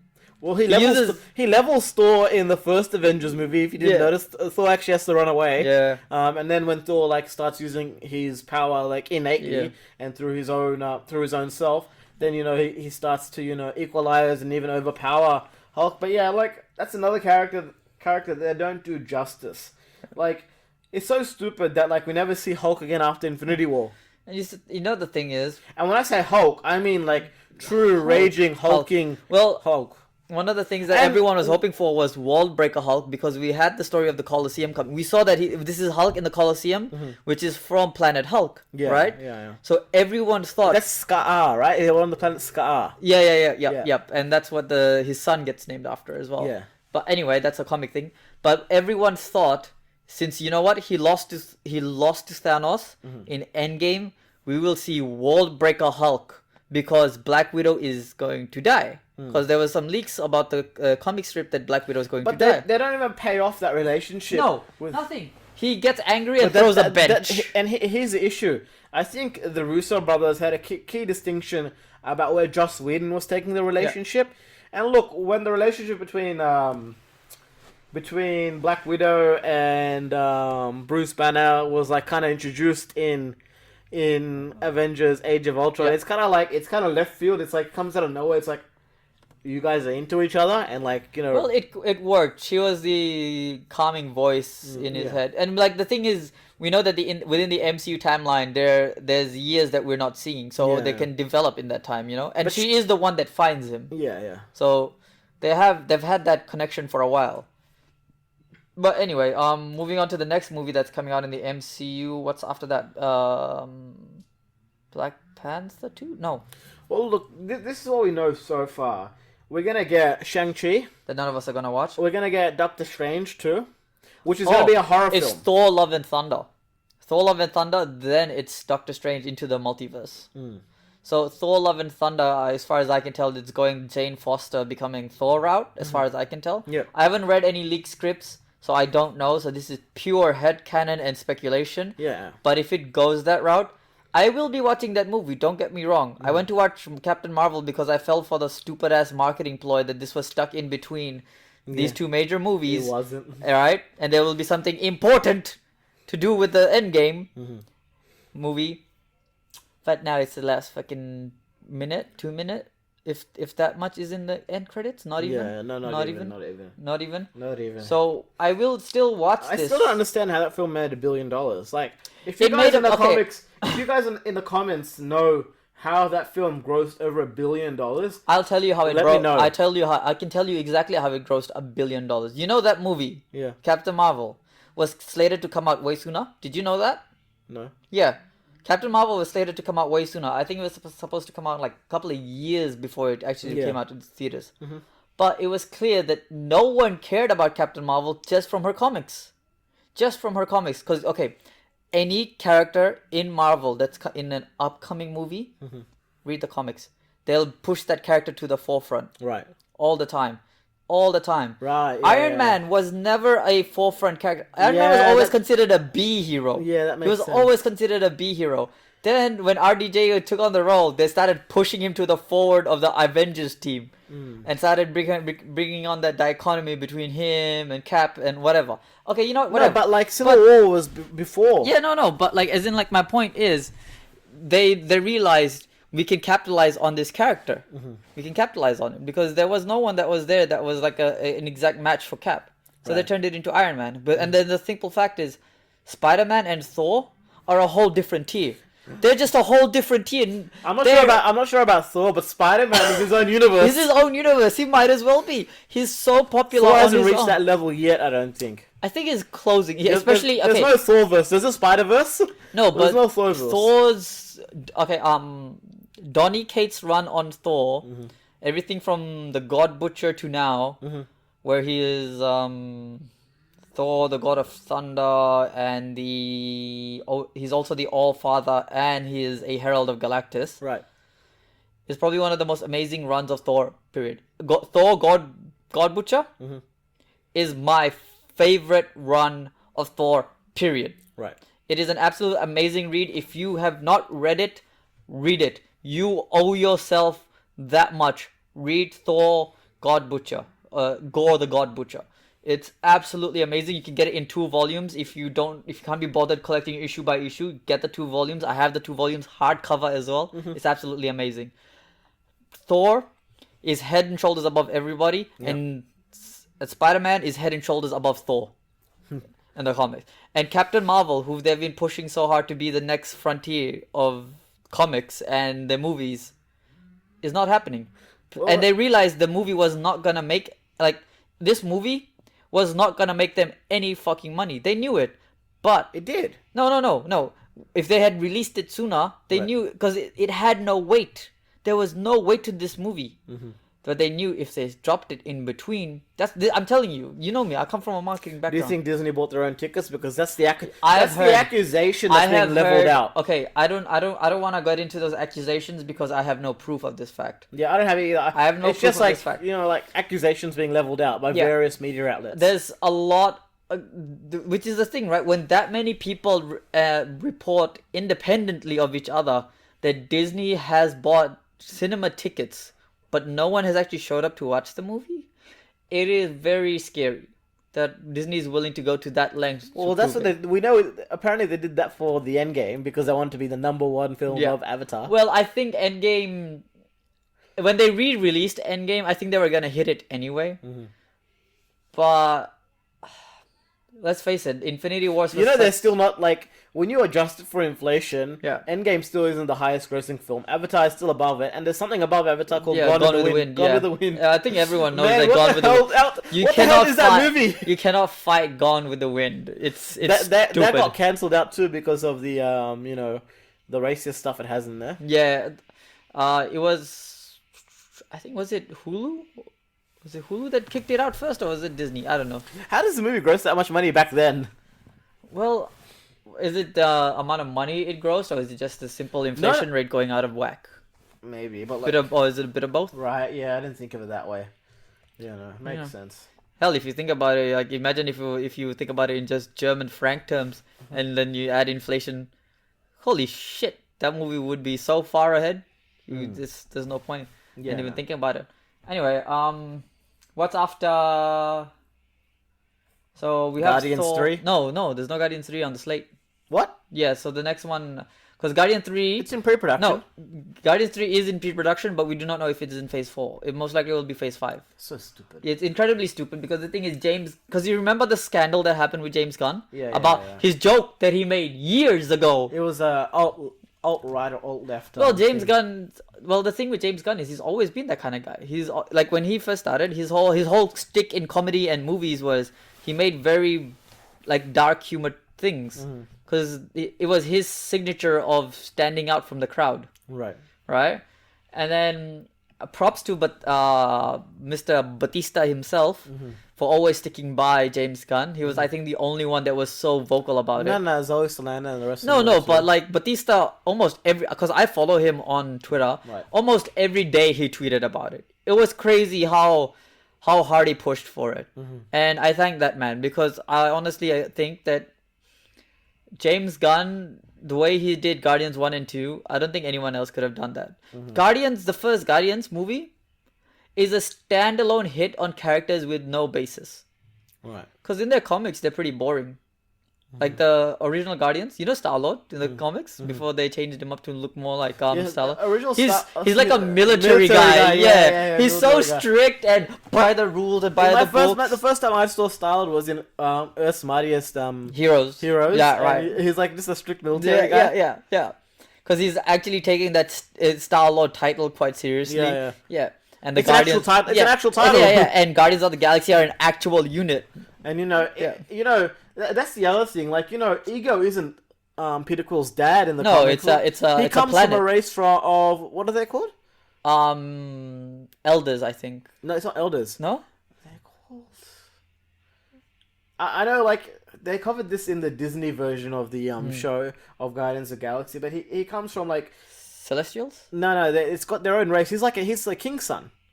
He's the son of a king. He is the next heir to the throne. Huh. I can't remember off the top of my head. Yeah. Sadly. Like I don't know, like but that's disappointing, guy. Because look, here's what I'm looking forward to: Black Panther 2, which I don't know what the hell's gonna go on with that. Black now. Panther 2, I'm looking forward to. Do you reckon they should cast Michael B. Jordan as Black Panther? I know Ryan Coogler would love to do that. So are you telling me they're going to bring back Killmonger? It would make sense. I'll be honest. The only character I would be willing to take back the throne would be Killmonger. But no, Killmonger coming back as T'Challa. Oh wow! So Michael B. Jordan. That's a heavy pill to swallow. I will look. Here's my thing. I think they could go the comic route and make Shuri the new queen. Yeah. Because that is the thing that happens. Do you really think that's gonna happen without like some massive controversy happening? Of course, there'll be massive controversy. There's no doubt in my mind about it. Mm-hmm. But I feel like if you want to do the natural progression of the character as how it with a good, they could have given Shuri something more than those blasters. Right? No. Here's the thing. So when Shuri becomes the queen of Wakanda, right, and the new Black Panther, this is the way they can send off T'Challa, because T'Challa in the comics at the same time, he is no longer just the Black Panther. He is now the king of the undead. Would you have T'Challa come back at all? No, I would have T'Challa take his new role as king of the undead and just kind of fade out into the unknown. I don't know. I think they will cast someone. If they recast, they have to I just want to calm the fuck down for a second. second. They have to recast. If they recast anyone to take over Chadwick Boseman's role, I will fucking lose my mind, and I am not joking. But there are plenty of young black actors who can do it. Okay, look, there are. What if M'Baku becomes the Black Panther? That would be funny as fuck. It would be so funny. That guy is so funny. We are vegetarian. No, I'm talking about like someone else. Like, I don't care if someone else takes on the mantle of the Black Panther. Right. I don't want anyone else to walk into that throne and say, I am T'Challa. I don't know. It's definitely it's definitely left us in a weird spot. But like, well, Chadwick Boseman himself said, I saw some things online where I was trending where he said someone asked him what's happening in Black Panther 2, and Chadwick Boseman's only response is, I'm dead. Yeah. So I don't know if he meant he knew he was going to die before the filming or during the filming, or he knew that the script was going to have him die anyway. Right. So it is so heavy to watch that little interview that he has, because he himself says I'm dead repeatedly, and it hits you every time because now he actually is dead, and I'm just like, we lost now. Because the thing is, he gets introduced to us in Civil War. And he stands out so hard. He stands so hard, foot and shoulder alongside all the other actors established. Because I didn't know about Chadwick Boseman before Civil War. I don't think even I didn't know. And if I watched something that he was in, I didn't know it was him. Yeah. Civil War really gave him a name. Yeah. I'll be honest with you. Before Black Panther, I have never watched Chadwick Boseman in anything. He's a great actor. All his other movies are great. You should actually watch them. Then I learned about Chadwick Boseman. I watched him for the first time. Then I watched a bunch of his interviews. Yeah. And then I was watching. Then I learned the fact that he was fighting cancer stage 3 while filming Black Panther. I learned that this man. Well, you learned that this week. Yeah. I learned that this guy was going to all these like kids hospitals and stuff to meet these kids who are suffering. Videos today. Who's suffering, but he's suffering himself, but he doesn't let them know. No. He was a very personal man, and it's And you know, they were it's giving that him regal some, nature to that guy. there was like people. It's like, very hard to recast there something was like that. people who were like, because Chadwick Boseman was looking quite thin last Yeah, couple they of thought months, he was doing drugs. like, let's just say that there was some very salacious, unwarranted rumors that people or assumptions people were making about him. Yeah. And it turns out that this guy is privately fighting a cancer battle. Yeah. And he chooses to work like once he did Black Panther, like you would think that not Black Panther, once he was in Civil War, you'd think that he'd be set for the rest of his life, Yeah. Now, like after working so hard at the age of 40 32, I think he was 37. at the time. What, Civil So- War? 38 Yeah, Civil War. He was in 38 or his 39, 37, 39. 38. Yeah. Which is actually like everyone would say it's young, but like for someone who hasn't reached the peak success or the exact place they want to be, you'd consider yourself to be quite old. Just talking from a little bit of experience. Like you'd say like, oh, like I can't believe I'm doing this at 38 or 39, but at least I've made it. And then to next year to find out while the movie's showing in cinemas or like after the movie's been shown in cinemas that you have cancer and stage 3, like it's crazy. And then this guy just like he keeps it to himself and like he becomes the role model, or he's the role model that everyone requires him to be. And then you have people bad mouthing this guy like Without knowing any of the facts. without knowing any of the facts. And like he doesn't respond, he doesn't do anything, he just goes about his own business. Yeah, because we know that Chadwick Boseman was a very private guy, and he kept it that way. Like, look, he set a very good example for like a lot of actors, writers, I think anyone who just wants the to. next generation, especially if you're from the African American community, he is It's not just African American. no, community. but I know, but the thing is, a lot of his movie was focused on that. Yeah. So I mentioned that if you're from that background, you have a very strong role model to strive towards. Yeah. A very strong role model. Yeah, it definitely. Like the fact that like I thought it was like an April Fool's joke or something, even though I was reading it in August, in late August, that like he had died. It was just ridiculous. I said, "Oh, what happened? COVID-19? Yeah. What's going on?" And then like we find out this guy's got cancer. He just kept it under wraps. Yeah. But like, look, you can never say enough about the guy. Probably will do. Like, I'll probably remember him in every video like we make. Anytime we talk about the MCU, well, you can't help but mention Chadwick Yeah, Boseman. you can't help but mention Chadwick Boseman. But like, going on from Can that, I just say, now that we've lost Stan Lee and we've lost Chadwick Boseman, who's next? look. I know this is controversial, but like Stan Lee, like his passing was like It was coming, right? He died at 95. He lived a long age. he lived a long life and everything. But this guy's death came out like I thought he Left was. field. He was the next guy. I was like I said, he watching... was my next RDJ. Yeah. He was my next RDJ because you and I both grew up with RDJ as Iron Man, Yeah, and that's right. and anytime you see RDJ, whether he's in a movie or he's in an interview, that's Iron Man. Yeah. Anytime I saw Chadwick Boseman, Yeah. It's that's Black Panther. Black Panther. That's my Black Panther, and I Probably thought I was they gonna probably can't put recast. they should not recast. In honor of his memory, do not recast T'Challa. Just make either Shuri the Black Panther or find another do something creative with the writing. Do not recast, please. That is my only Would request. you kill him off in universe? I would no. That's why I'm saying make him the king of the dead, and that's his send off because it's still within his story, right? So you wouldn't actually need the actor. You just have him in the Black Panther suit. We know it's supposed to be T'Challa, and he just walks off. Yeah. And because the thing is because now that's his new role and new responsibility. We don't see him in the MCU again. Yeah, and now going upon where the MCU left off 5 years ago. I know everything was all happy-go-lucky towards the end. T'Challa was back in Wakanda. Ant-Man and the Wasp were holding Cassie together. Like a lot of the characters got their send-off. Spider-Man went back to school with what's that guy's name? Who is a sidekick? Yeah. Oh, fuck, I forgot his name, but it's pretty funny, right? Ron, yeah. I don't know what his You're name the is. guy with names, bro. You're better at names than I am. You know that. He was really good. It's just like you think there's gonna be no issues, but as Far From Home kind of illustrated, like to a certain extent, like Far From Home wasn't the best film in my opinion. I think Homecoming stands... It was visually great. Story writing not so great. Yeah, it stands above. Homecoming stands above Far From Home, but like where we live, there's clearly some issues because Lupita Nyong'o's character Yeah. wasn't in Endgame. We don't see her at the end of Endgame.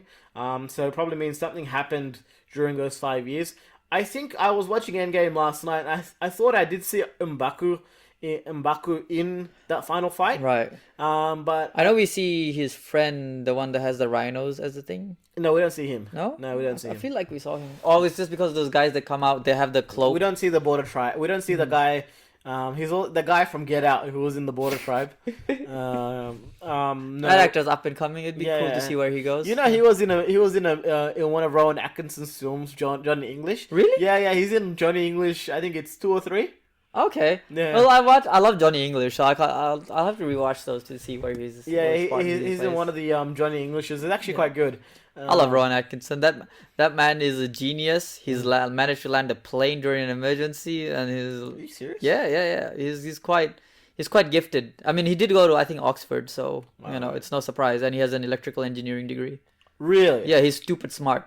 You know, a lot of his original comic strips, like that he does, are all when he's in uni, and you can watch those online. He's quite gifted, so you can see why Mr. Bean took off the way it did. I have all of Mr. Bean at home. I had it both on DVD and downloaded, just for the convenience. No, you just had it on DVD. No, I had it on DVD from Zinal.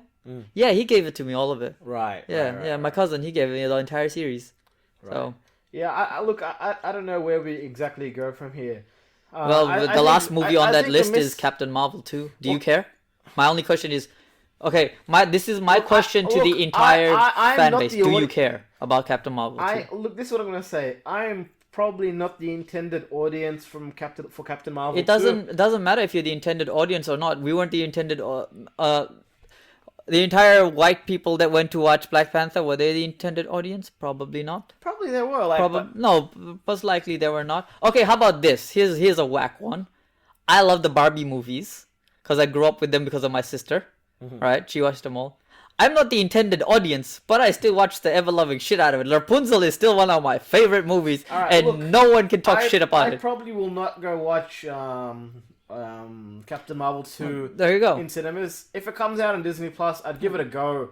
But it may end up being something like the solo movie, where like I was doing an assignment while watching that movie, and I didn't care about what happened in that movie. Solo. Yeah. I love Star Wars. And I'm a fan. I'm a fan of Aldon Elric. I think that's his name. The guy who played Han Solo. I'm actually a fan of that actor. Elric. Yeah.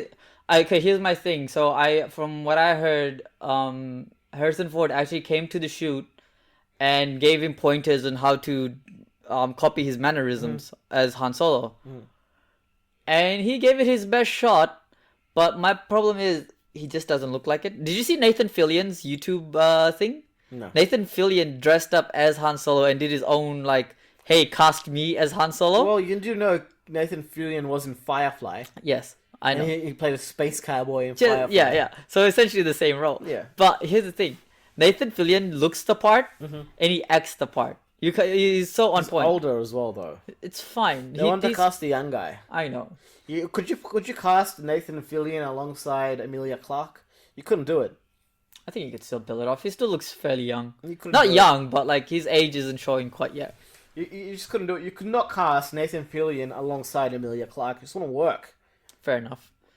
I like Nathan Fillion, by the way. The Castle is one of my favorite crime television series. I watched Castle for a little while. It was alright. Castle is a thing where you can pick up anywhere. Yeah, it was funny. I'll give it that. Yeah, it's pretty funny. It's one of those odd crime dramas where it was actually still funny. Yeah. So which is hard to pull off, and whereas other ones they try to be funny and it just comes off as ironic. Yeah. But look, I don't know. When it comes to Captain Marvel 2, I'll probably watch it on Disney Plus or something if I have it at the time. I probably would not go to the cinemas to watch it, even though Nick Fury may be in it, because I think we're getting a bit of a Skrull versus... the Skrulls and Shia Empire thing. Do you think we're going that way? What are the other... Shias. They're called Shias? Are you sure? Yeah, the other... So the other team, the other guys, so there's the Skrulls, and then there's the Shias. So Ronin is part of the Shia Empire. Right. Yeah, even though in here he's a Thanos lackey. Yeah. So Ronan the Accuser he's part of one of multiple judges. Right. Yeah. Yeah, and as the supreme accuser who has the universal weapon, he's the top of the top. And then there is a part of the Shi'ar Empire. There is the Grand Magister, who is the ruler of the Shi'ar Empire. Right. I believe. Well, there's that, and there's the Supreme Intelligence. I think. And then you have that massive brain. Yeah, which is the Supreme Intelligence. The Supreme yeah. Intelligence, right? Yeah. And look, if they go the Shi'ar route, it would be really cool because then we can But get the Skrulls have some been other billed as characters who are the good guys. the good guys, and not forget that their numbers are dwindled and they're not an empire anymore. Yeah. Which is fucking dumb as shit considering they're one of the best villains in all of comics. Yeah, so they're not bad guys. And like Nick Fury's chilling on a massive ship. Yeah, with them. It's just do you stupid. think Nick Fury was actually at Stark's funeral? They are real Nick Fury? Yeah. Probably not. Probably not, eh? I'm gonna say probably not, because when the hell did he have chance to get back? Yeah. Do you think Nick Fury was in the MCU at all? The actual Nick Fury? Yeah. I think he... Because, like, look, that's the stupid thing about Captain Marvel. Look, I told you, when the movie first came out, I told you, it completely breaks canon, does it not? So She's not the first Avenger. The Avengers were not made after Captain Marvel. No. The first so Avenger stupid.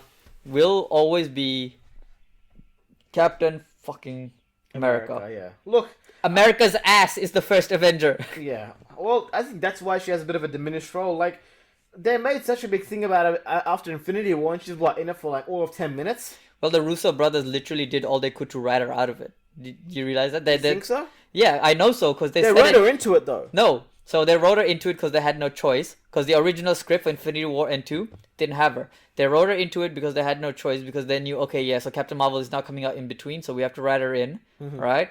And then, I can't remember what interview it was. One of them, I think, just light-handedly said off, oh, yeah, we try to write around her kind of thing. So, hence, write her the fuck She's out of it. basically Superman. She's not even Superman. She's broken. She shows up, and the only way Thanos does Superman damage is to him... broken as well. I know, but at least Superman has a weakness. She has no weaknesses. Right. Yeah. You know me, I'm a major Superman fan, so... I get it. I'm Her- not a Superman fan. The only way... Remember, Thanos, who just fought Thor, Iron Man, and Cap. And we can all agree, just ignore Iron Man and Cap. They're superhuman, but they're not that strong. Well, look, Iron Man's armor is like... It puts him on the same level as Thor, but Thor... No. Look, Thor wasn't in his best state. No. He wasn't at his strongest. But Thor is worthy, and you gotta realize, Thor's strength is his godhood, and the fact that when he has the power of Thor in the armor, because the belt buckle and increases his strength by 100-fold. Right? So when he's in that armor, full decked out armor, he is at his physical peak, and he's wielding not one but two hammers. He wasn't at his physical peak in that movie. Yeah, that fat suit was hilarious. I would say he was at his physical peak when he took the energy of the star. Yeah.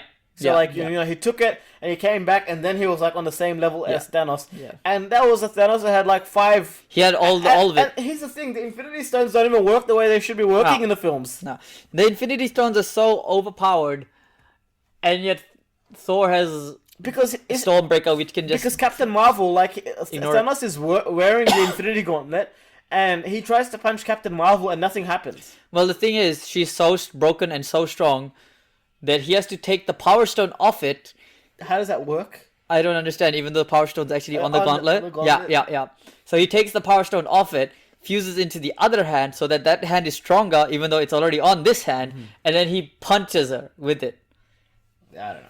And then, but the simple fact is, then you see Thor who throws Stormbreaker at Thanos with all the gauntlet beam at it, but Stormbreaker cuts right through the beam, even though he's got the Infinity Gems on it. Yeah. And the thing is, so this is for the people that don't understand where the Infinity Gems rank in the power scaling of its own universe. The Infinity Gems are second strongest only to the heart of the universe. Right. Of that universe, right? So that's a thing that Thanos goes after later in the stories, because the Infinity Gems didn't work out for him as he expected, so he wanted to be even more powerful, so he goes after the heart of the universe. The Infinity Gems, though, control the fundamentals of that universe. That hammer should, I get it, it's Stormbreaker, it's purpose-built to fight Thanos, but it's not doing jack shit to the It wasn't a hammer, it was an axe. It's one half is a hammer, the other half is an axe. No, it's an axe. The back half has a head. No, but that's like the end of the axe. It doesn't. And Okay, when yeah, he it's an axe. swings It's an axe. When It's he an axe. swings it, he doesn't swing it from the back end. He Yeah. swings it from the axe end. All right, all right, all right. It's an axe. It's an axe. Okay, I like to call it a hammer. I don't know It's not why. a hammer. It's an axe. It's an axe. Yeah. It's an axe. You are correct. I'm wrong on that. I'll give you that one. It's I don't know why I keep calling it a hammer. I think I keep looking an at the hammer axe. side of things. Hey, and here's the thing. I was watching Infinity War and Endgame. What happens to the dwarf? Oh, the one whose hands get Yeah. split. We I don't don't know. revisit him ever again. He just like goes away from the storyline. Like I'm The done. one from Nivelid. Yeah. The Nivelid. Yeah, I don't know how what to happens pronounce. to him? Like it's look, they're But not. like, here's the funny thing: if he's still out there and alive, which he clearly is, I'm assuming, all How's right? it eating? No, it's not about what's he eating or how is he eating. Can he not just make weapons for the entire Avengers to fight Yeah. Thanos? Just a little thing, because apparently he can make these god level weapons, and we can see that Thor is strong enough. He makes it in like 5-10 minutes, Thor alone is strong enough to help build everything together. and Groot holds it. Yeah, and Groot's arm is just good enough. But I don't think the axe is something that only Thor can hold. I don't think anyone can hold. Yeah, the the axe isn't enchanted. That's the thing. Only the hammer is enchanted. Yeah. But it's stronger than. Well, here's my problem with Stormbreaker, because it is called Stormbreaker. So fight me, people. Stormbreaker doesn't belong to Thor. Who does it belong to? It belongs to Beta Ray Bill. Ah. Yeah, and when I think when I originally saw the trailer for Infinity War, I don't know if it was in there or not, but I had heard that Stormbreaker was going to be in the movie. Because Thor loses the hammer in Ragnarok. Right. So when I heard that Stormbreaker is going to be in the movie, I expected to see Beta Ray Bill. That would Or be at cool. least a passing mention to that he got the hammer from Beta Ray Bill. Even though we haven't seen Beta Ray I Bill, don't think you're ever gonna see Beta Ray Bill in the MCU. which is incredibly stupid because Beta Ray Bill is one of the best characters in comics. His solo run is so expensive. I wish I could afford it. I mean, because it's so everybody loves it, And recently he got his ass kicked by Thor, which is not fair because we know Beta Ray can kick his ass. But the fact is that he's the Odin all father and freaking cosmic powers from Galactus, so it was a very easy fight for Thor. But either way, and plus Beta Ray Bill wasn't trying to kill him, so there's that fact. Anyway, Beta Ray Bill, very honorable character. Not gonna be in the future of the MCU. Definitely not gonna be in this future, sadly. But it would be nice to have him. He's anthropomorphic. That'd be really hard to do. Look, man, if you can have Mantis, you can have Beta Ray Bill. You can have Groot, you can have Beta Ray Bill. You can have the raccoon, you can have Beta Ray Bill. Yeah, but Mantis, like, what What do about they the raccoon? You can't. You got freaking Rocket. do? Yeah. Look, Yeah. CGI and animation and motion capture has gotten to the point where we can do these things. Yeah, I get you. Anyway, I think that's probably the best place for us to Start capping off. we'll cap it off there. MCU, But yeah, like, we're all look- pretty sure it's. I don't know, the future, look, I think Black Panther was going to be something we look forward to. Spider-Man 3 is, I don't know, I'm a bit on We the don't even fence. know if it's gonna happen or not at I'm a this bit on point. the fence about Spider-Man 3. Doctor Strange 2, apparently it's going to be a horror film. I don't do horror films. I heard it's gonna be a multiverse thing, so we'll see. Um, Again, it's all rumors and speculation until the movie but comes yeah, out. it's definitely, until the phase gets started, and it won't get started this year because, Well, I heard Black COVID. Widow might be coming out in November. I'm not sure. not in cinemas. Yeah, we'll see how that goes. Not in cinemas. Unless Disney is desperate for that money and they do what they did with Yeah. Mulan and release it on Disney Plus. Yeah, that's out. Like, I don't know. Yeah. See, the guys at Slash Film watch Milan like a lot earlier in the year. Yeah. Because it was supposed to come Yeah, out. A lot yeah, earlier in on the year. actual due date. Yeah, a lot of people did And that. then there's a bit of controversy with Milan and everything now because of all the things happening with Yeah. China. So the rest we'll of it. we'll leave that one for another video. Trust me, we could do a whole video on Mulan. Yeah. We'll leave that one for now. We'll end it on there before we start going on more tangent. But look, no, look, here we go. Like, just finishing it off. What should have happened in Endgame, in my opinion, was that Robert Downey Jr. should have been grandfathered. Yeah. And then we would have cared a little bit more. Yeah. Captain America. See, and that's the thing. They fucking broke the law. Captain America can't go back into the past and Yeah. hook up with his ex because, as the Sorcerer Supreme explained, he's created some major issues. Well, the simple fact is now his own timeline thing that they were talking about the branching The timelines, branching doesn't make any timelines. sense What the either. hell? Like, Yeah. where does that go? Yeah. And then you got a rogue Loki running around somewhere. Yeah, with a Tesseract, With a which Tesseract. which is getting its own series, I believe, on Disney And Plus. that's a space stone. Yeah. So, like, I don't know. There are plenty of issues. They should have grandfathered Robbie Downey Jr. I don't think they should have outright killed him. We will do a video on why the decisions that were made in Endgame were made and why those narrative decisions of writing characters that were made. Yeah. I actually have a pretty good understanding and idea of why that happened. But it is for another video. But really, they should have grandfathered Robbie Downey Jr. Basically, put him in a way where he's not going to wear the Iron Man suit again, and he'll see the next generation. Yeah, that would have been we cool. could have had his daughter become like the new Iron Man, perhaps. Yeah, it would have been cool. But as far as what we're getting now, a lot of people have checked out. Maybe that's a good thing because the new audience will be checked into a lot more. Yeah. Again, maybe we aren't the new audience anymore, which is a shame to see. But if it means that these things go and move forward, so that our kids or whoever else's kids can enjoy them, that's they're great. always look. The thing is, at the end of the day, as long as there are comic book movies, there are comic books being printed, and everyone's enjoying the story. Yeah, but we don't want it to go the way the Western went. Yeah, no. The genre of the West has Yeah, kind yeah. of just. The genre of the West and the genre of zombies both went down the drain. Well, zombies wasn't all that big to begin with. Well, it was like for especially in games, zombies were like everywhere. Well, yeah, but like, And I think that's where Train to Busan kind of brought it back. Only World War Z Yeah. and Resident Evil. Which other zombie movie are you talking about? No, I'm just talking about like zombies just became like that, like the MCU, like the next like the pop culture thing. It was kind of everywhere Yeah. for a little while there. Like even If Marvel you guys has wanna its watch Marvel If you zombies. guys want to watch or read about a great zombie series, which is a zombie series, but it takes a lot of the tropes, look at Attack on Titan or Shingeki no Kyojin, because that is basically giant zombies. Fair enough. All right, we'll cap it off there. Yeah. Two dudes out. you Peace. later.